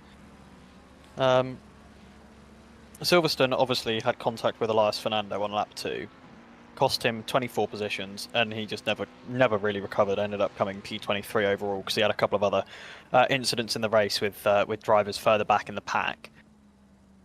Kyalami completely turns his weekend around, wins at his home track in Kyalami last week, and now this week again, makes a mistake on his own at the beginning, costing him the lead.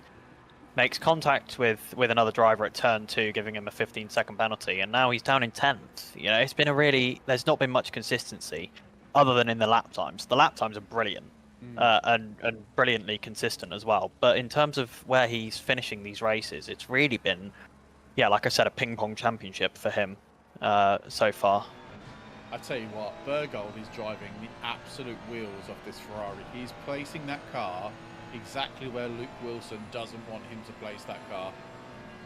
Every single time out of T1, Luke gets a better exit. Well, here we go then.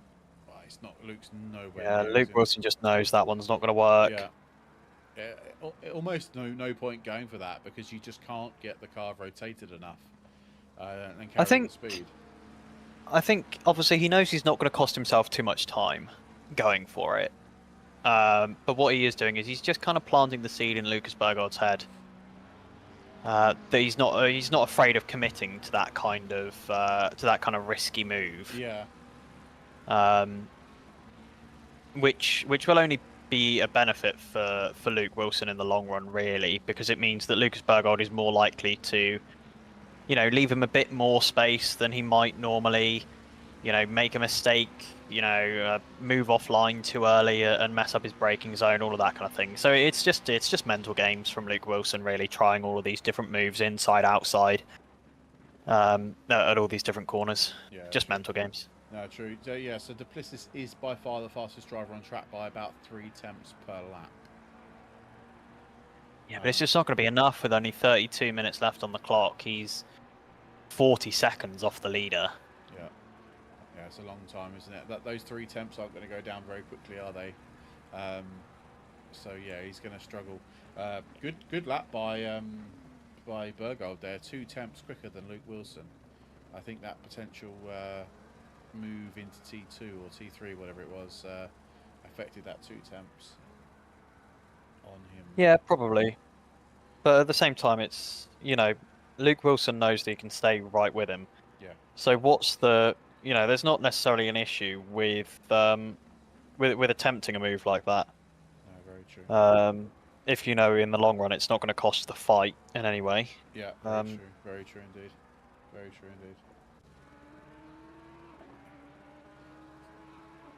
indeed. The grid is now completely separated itself out. Average about 3 seconds gap per drivers inside the top 7 or 8.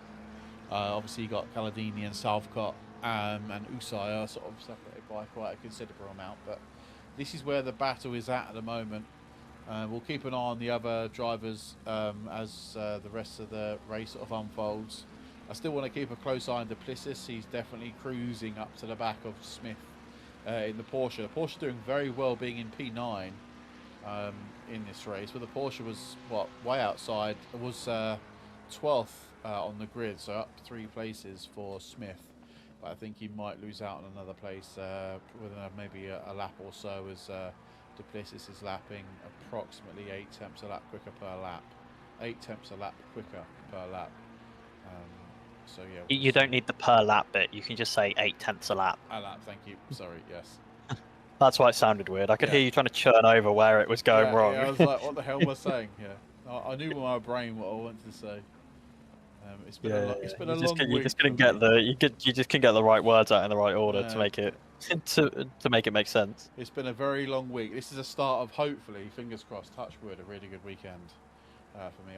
I've not done much commentary recently, and I'm a bit rusty, so it's nice to jump back in the comms box. I was supposed to do rookies on Wednesday, but had a family issue, so hopefully I can get back to that on Wednesday. Oh no, we can't. Rookies is finished now, so rookies is over. Oh no, that's a shame. That was the end of the championship. Yeah. So yeah, we've got, it's kind of quiet actually here at Toga. We've got we've got our endurance race is coming to the end. We've got one more race at the end of this month. GT3 World Tour's got 2 more races after this one. Yeah, we've got a few at Assetto Corsa. We've got Porsche Cup starting before long, haven't we? Oh, Porsche yeah, Cup starts next week. Next week, yeah, that should be quite kind of fun. And then yeah, we're planning stage for 2025. So if there are any races that you guys want us to host, then head over to Discord. There is an events section where you can go and put in your put in your ideas, and we'll have a look at them. As Duplessis now is looking to go for the overtake, and now look, Smith just lets him pass. There's no need to even worry about battling that one. Tyler Rush on TikTok. Unfortunately not, pal. We are PC only, I'm afraid. We get so many people asking, are you on console? Do you race on console? Do you set up races on console? Unfortunately, there's a real market for it, but it's such a difficult market to get into. Yeah, it really is. Because it's so difficult to set them up compared to a PC race. Yeah. So Silky Baz, where's the lap times? We can't show you the actual lap times, but the best lap right now is a 47.1, which is by the leader, Lario. He is currently 11 seconds ahead of everybody else. Wow, that 11 seconds, that's ridiculous. I don't think that's just increasing lap on lap, I think. Although last time around Bergold was a 10th quicker. I mean, that 10th is gonna. He's getting there. He's chipping away at it. Yeah, quality pace was what, a 46.5, something along those lines, I think. Yeah, 46.5, pretty much dead. So yeah, that's sort of pace we're looking at with these drivers in this race. But yeah, Luke's now seems to have dropped off the back of Bergold. Bergold was rapid last time around, like really quick, and has literally just pulled away from Luke. Luke was in the 48s. Not sure if he had an issue at all. We'll see what this lap time looks like. But he's now 1.5 seconds off P2 or off Bergold. So yeah, I'm not sure. Daniel's saying, did you see my comment? What, on the live or what? I don't remember seeing a comment from you, Daniel. What did your comment say, my friend? If it was on a video on the app, then on TikTok itself, I wouldn't have seen it.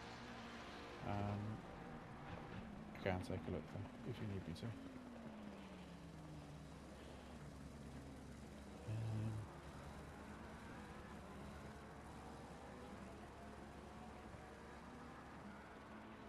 Yeah, I don't see it, Daniel. I mean, I'll be brutally honest with you. It sounds like a big flex, but I struggle to keep up with all the people that liking and commenting on the videos on TikTok. It's ridiculous.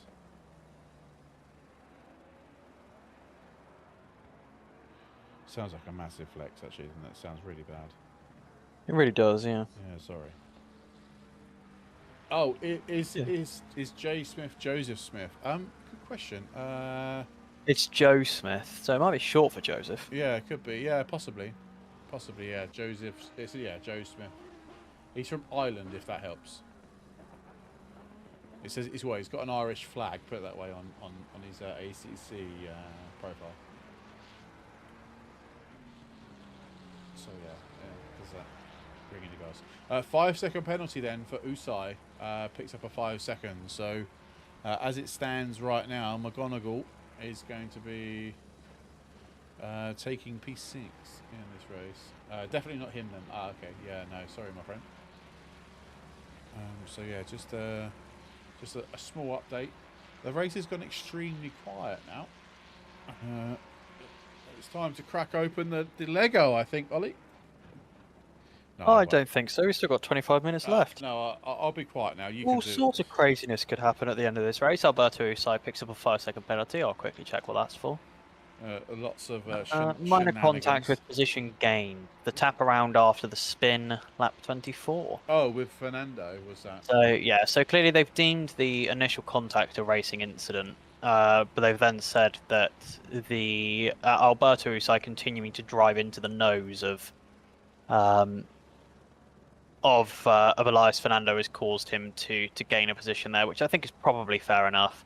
Because if he'd come to a stop and let Elias get away, it would have been different. So I think that's fair enough. Ah, fair enough. Yeah, Jakey Edits is saying Lego. Yeah, I think he wants me to make it. I tell you what, my collection is starting to get a bit too I think you get to a point in time when you start when your Lego collection becomes a problem. It becomes a problem. Do you know what I mean? It becomes more of an addiction than. I don't know what you mean. Well, I've got a sensible amount of Lego in my room. In mine and my girlfriend's living room, to be precise. But like, I mean, I just think I worked it out. We did that app, didn't we? I was like, what, £2,500 Oh, you worth spent of Lego. so much money on Lego. It's just a joke. I have to, so yeah. Let's see that. I mean, the TikTok chat is now engaged with Lego. Jakey wants me to build a Lego. I'm not going to build the Lego, but A on TikTok, it's just A, is just the letter A, saying they have the new Concorde. I have the Concorde as well. It is massive. The Concorde, it's huge.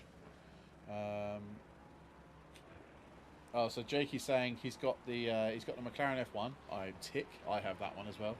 Yeah, so do I. The 911, I don't have that. I only have, I don't have that. And the Bugatti. No, I've got a rip-off version of the 911. I have the Bugatti. Well, I've got the Chiron. Is it the Chiron? Yeah, the Chiron, the blue one.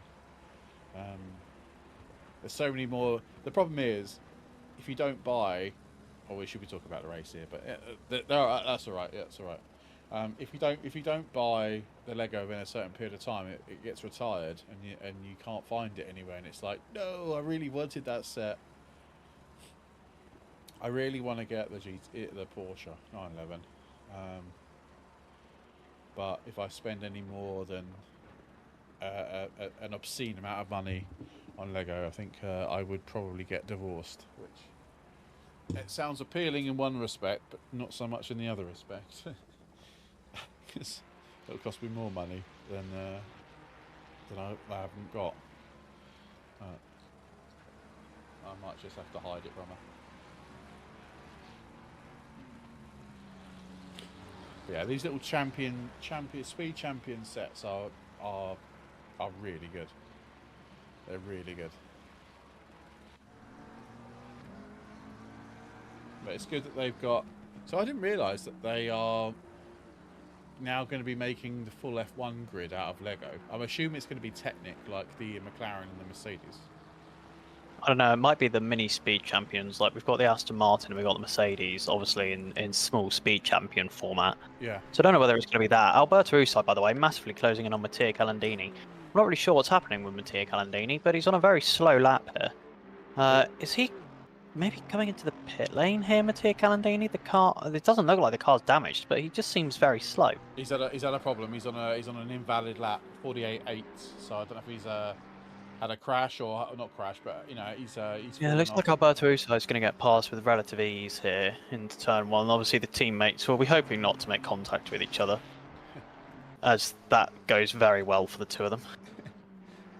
I've just got the auto camera on now, just to pick up some people that haven't had much screen time as anybody else. As Finley O'Reilly sitting quite comfortably in P11. They said he was quite happy with being in this position based on the competition around him. So he's got quite a nice cushion behind,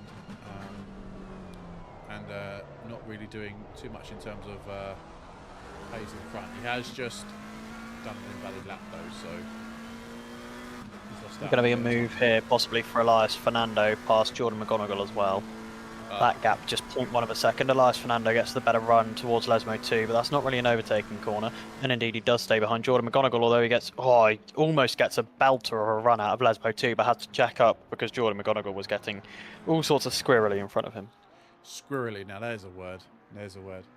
Look out for Palestis as well. He is still moving up the grid. He's only now 5.4 behind Elias Fernando in 8th. But I think his race is only kind of like a 10th faster though last lap. Yeah, Elias Fernando has been absolutely flying in that McLaren. He's ridiculous. He really is.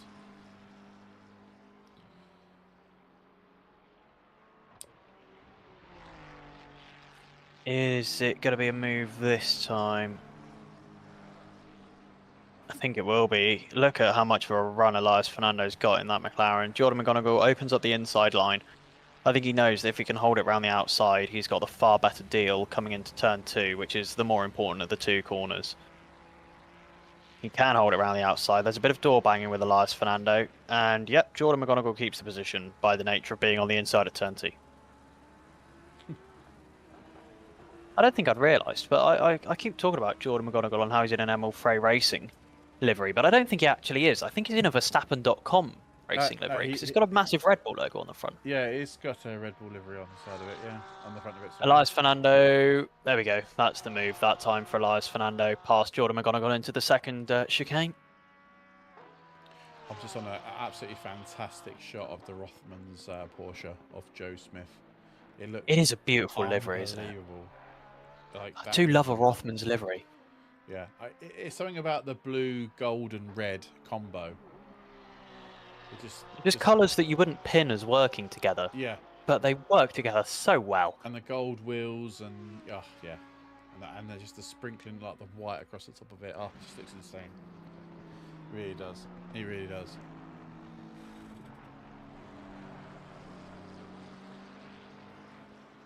But yeah, this I'll tell you what, this race has gone so quick. I can't believe there's only 17 and a half minutes left to go. Yeah, I know what you mean. And I tell you what, I reckon our next battle is probably going to be between Luke Wilson and Chris Southcott. Last lap, that gap coming down by 0.4 of a second for Chris Southcott in his run back to the podium after having a 10-second longer pit stop than anyone else. I wonder what happened. So this is going to be a bit of a last minute. Yeah. Sorry, I jumped over you there. Well, I wonder what happened to Southcott. Yeah, I don't really know because I didn't see him involved in any like massive contact. No. So I tell you what I'll do is, because I'm not streaming, I'll hop into the replay and I'll go back and I'll have a look at his pit in lap and see if did he maybe hit something on his pit in lap. Yeah, strange. As we just see a change of position for P13. Gabriel Crepezzi, thank you. It gets past Galamini, although Galamini he's not going to get that. Although it was kind of close. They almost made contact out of T1 there, but I think that's job done. Job done. As McGonigal is still within touching distance of Fernando. And so is Caladini to Usai, but I think that's team orders. I don't think there's anything other than team orders. Team orders there. Looks like he's just sitting behind him, waiting for the race to finish, basically for the next 15 or so minutes that we have. Yeah, like Ollie mentioned before, next week we are at Misano. So if you're interested in sticking around, watching the rest of these this race and the last 2 races in this championship, and you're not yet subscribed on YouTube, don't forget to hit that subscribe button. Thumbs up if you like this video. Same on TikTok. If you are interested in following us, then please hit that follow button and double tap that screen, of course. That'd be fantastic. If you're over on Twitch, don't forget to hit that follow as well. If you want to join our Discord at any stage, if you're on TikTok, Twitch and on YouTube, exclamation mark Discord gives you what you desire. There we go. And if you're on TikTok, then I'll post the link in the chat, but it can be all found in our bio. There we go. Could you give a bit of information on our drivers' championship contenders? Yeah, I can do. If you give me a second, I can run through the standings as it stands right now. Your first time on show? Yeah, no worries at all. So, where are we? So actually, here we go. So Currently leading the championship, but not in this race today. You've got Ethan Faulkner. He is in the 167 Ferrari. He's obviously not racing today. P2 again, who's not racing in this race, is Grant Willamot. Bearing in mind we have a drop round for these races, so drivers can decide to either to use that whenever they desire. P3 in the championship. Yes, I should say the top two are leading, and they're on 209 points apiece. So that's joint first place. Then you've got Lucas Bergold, who is currently in this race in P2 right now. He's on 204 points. So he will possibly take the lead in the championship. Lead. Yeah. And then you have Luke Wilson in 4th place. He is currently running in P3 in the race. He's on 181 points. And what I can do is give you a overview. P1. Hang on. Let me just get that. Sorry, I'm on the wrong thing here. My mistake. Let me just do this.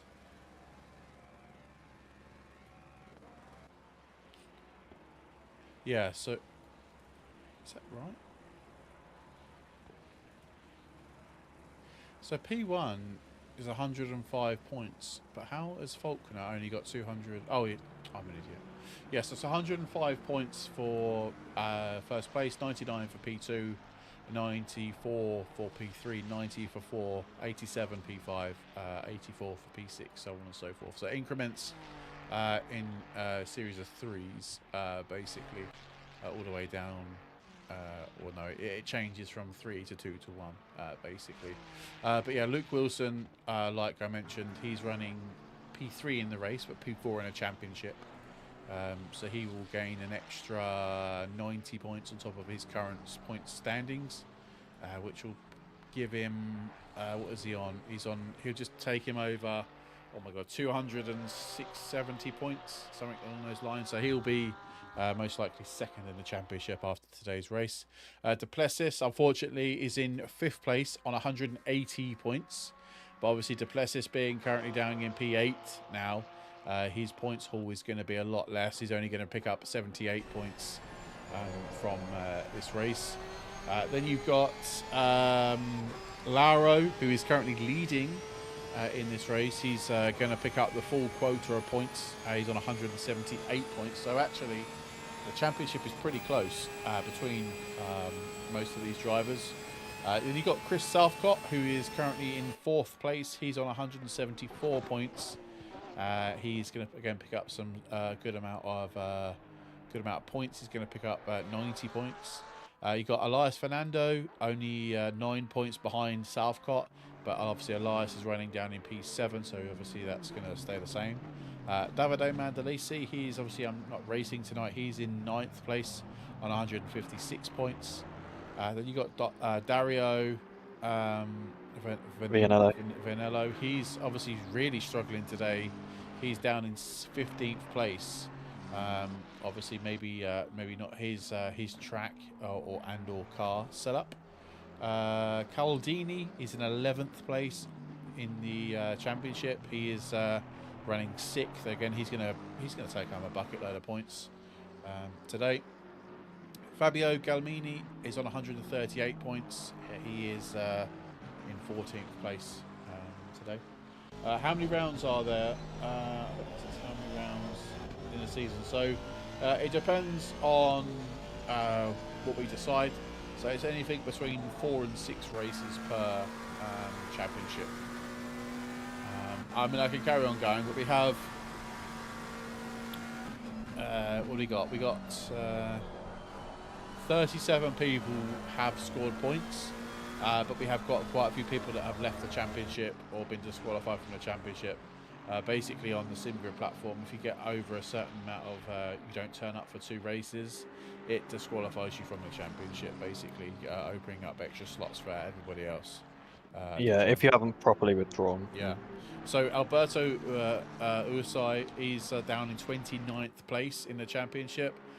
He missed out on the first race. He withdrew for the first race, got a 5-second deduction for a did not start. in the second race. And obviously today he's racing. He finished 8th in the last race, and obviously today he's currently in P5. So he's going to pick up a whopping 87 points, which really does put him in good contention for the rest of the championship. Really, it's not going to. He's going to jump up quite a few places in this championship. McGonigal is down in 14th place in the championship, picking up a good bunch of points, 75 points in this race. So people that don't turn up to races or can't race for whatever reason are at a slight disadvantage if they've not already used their drop round. So yeah, that's basically the standing. So it's going to be really, really close between the top. I would say between the top 8 drivers. Yeah, it's going to be super close. I can imagine it.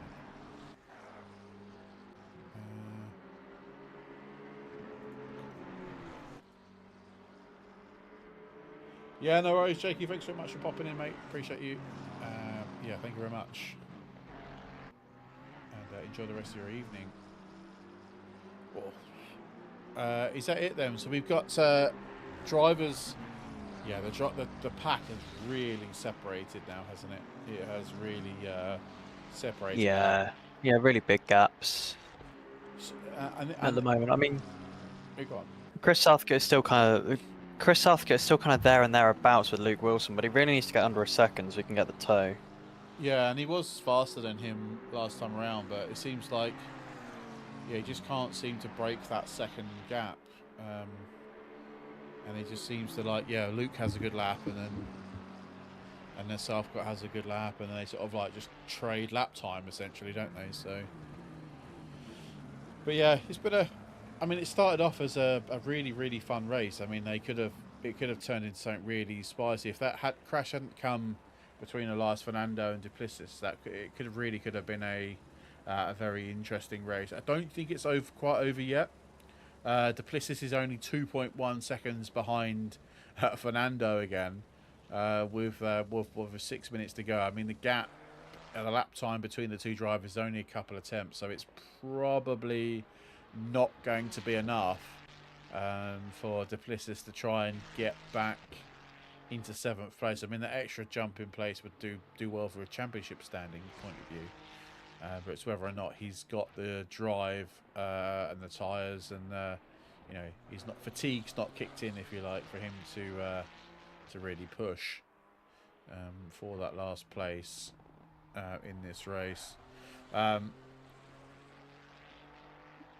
Alberto is pretty safe with his 5-second time penalty. He's now 15 seconds ahead of Calladini. So that, am I right in saying that?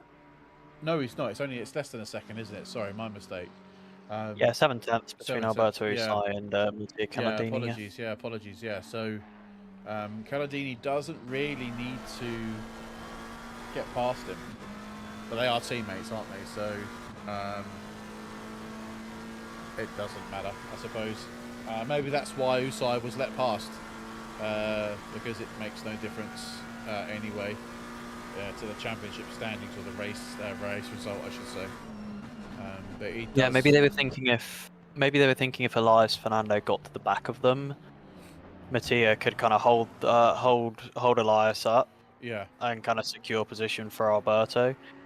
But I don't think that Elias is going to catch up enough for any hold-up tactics to work, and B, he's going to be within the 5 seconds anyway. Yes. I mean, I guess the only thing that could happen is if Duplessis does get closer to Fernando and they start battling. That could then eke out that gap even further. But like I just mentioned before, the lap time between the two drivers this time around was 4 tenths, but still, it's still around about a 2-second gap between Elias Fernando and Duplessis. So yeah, is it really going to make any difference in the last 4 minutes and 45 seconds that we have left? He's not going to make up that time, I doubt. Crazier things have happened. Duplessis was only 300ths of a second off the fastest lap of the race as well, in his best flying lap, which is a 47.152. the fastest lap of the race is a 47.132. So yeah, pretty darn close in terms of those 2 lap times, and they are teammates. Don't forget, car 45 and 194 are. Is that right? They are teammates. Yes, they are. It's what could have been for Duplessis this race if he hadn't had that problem into Ascari on lap 1. Where would he be on track? Which is, hindsight is a wonderful thing, is it not? I don't know. Duplessis has taken us almost a second out of Fernando in this last lap. Saying that, he's yeah, it could be something going in the last 3 minutes here. Yeah. Like this could also be, you're looking at threatening putting him inside of Alberto Usai's penalty window as well. Yeah, that's what I was saying. Yeah, that is exactly what I was saying. Like, that could play into their hands, really. Southcott has pulled out. Luke Wilson's had a invalid last lap, but the gap between them was pretty. Whoa! Duplessis almost goes off it out of Ascari. Jesus Christ, that was close. Oh, hang on a minute. Southcott is he closing the gap? Yeah, 0.3. Yeah, that is. Yeah, huge close there from Chris Southcott, and it's because Luke Wilson had a problem last lap. Last lap, Luke Wilson a 48.5, a 47.4 for Chris Southcott. So we've now got pretty much 2 battles into the last just over 2.5 minutes here. Yeah, 2 laps to go. Then I would say approximately. Yeah, definitely one more lap, maybe even 2 more laps. It'll be. Here we go then. Where's the leader? Yeah. Chris Southcott thinks about it on the outside there. Obviously, Luke Wilson knows that move doesn't work from experience. Yeah, it's happened before, and so Duplessis now is a second behind Elias Fernando now. So yeah, two. And that also means. That all 3 of those cars all know they've just expanded back out again. It's going to be really close here if Juan Duplessis gets inside Alberto Usai's penalty window. It's going to be really close. So what is it now then? So it's about 3. Oh yeah, it's going to be super close, isn't it? At the moment, it's like 2 point. At the moment, Juan Duplessis is like 4.4 seconds, 4.3 seconds behind Alberto Usai. So just one dodgy lap, one dodgy corner, and he's back outside again. Yeah. Or one good lap from Alberto Usai. This might be where Southcott goes for an overtake. He's got a way better exit. Go. Yeah, he's got a way better exit now. Wonder if this could be it. He darts to the outside. He wants to be on the outside for the second part of the chicane. But it's whether or not Luke's going to give him that space. They are literally side by side. Wow, what really close racing. Almost contact. Under braking. Southcott is going to try it. Luke's going to have to yield the place. And that is Southcott up to P3. Good move from Southcott there. Yeah. Good move. Yeah, a little bit of door banging on the way through from both parties. But good move overall. Really strong racing. Luke had nowhere to go there, really. Let's be honest. He was sort of hung out to dry. By Southcott, so yeah, Southcott up then to P3 then, which is pretty big in terms of the driver standings. Looking at I wonder if Usai's had the hurry up call from Calladini there.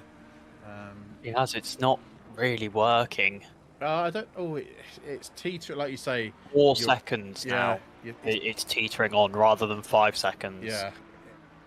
He's within that time period, isn't he? Now he's safe for now.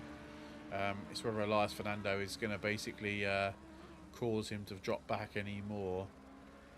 Then he's safe. Oh, there's a yellow flag for car 999. 999. Tatari, I think it is. That's Tatari gone round in the Ascari chicane. But it is going to be Andrea Laro who ends up winning this one in the Ford Mustang. I mean, yeah, really strong race for him. 7 seconds back to Lucas Bergold in P2. Chris Southcott is going to cross the line in P3 after a hard fight with Luke Wilson, who crosses the line just 3/10 behind him at the end of the race there. Then it's Alberto Usai coming around the corner. He is going to be 5th on track. He's going to be 8th in the race result because of that 5-second penalty. Mattia Calandini will move up to 5th, Elias Fernando to 6th, Quan Duplessis to 7th, and Alberto Usai will slot back in just ahead of Jordan McGonigal, who's going to cross the line in P9. And then it's going to be Joe Smith rounding out the top 10. Yeah, amazing. Amazing. Yeah, Finley O'Reilly kind of come home P11. I think Finley will be secretly happy with that. Oh my jeez! Yeah, Gabriele Crepezzi has just taken out Pierluigi Lelli at the final corner to get the position. I think he's going to be sensible enough to give it back. Yeah, thankfully he is. Is it a fine quote? A day late and $1 short.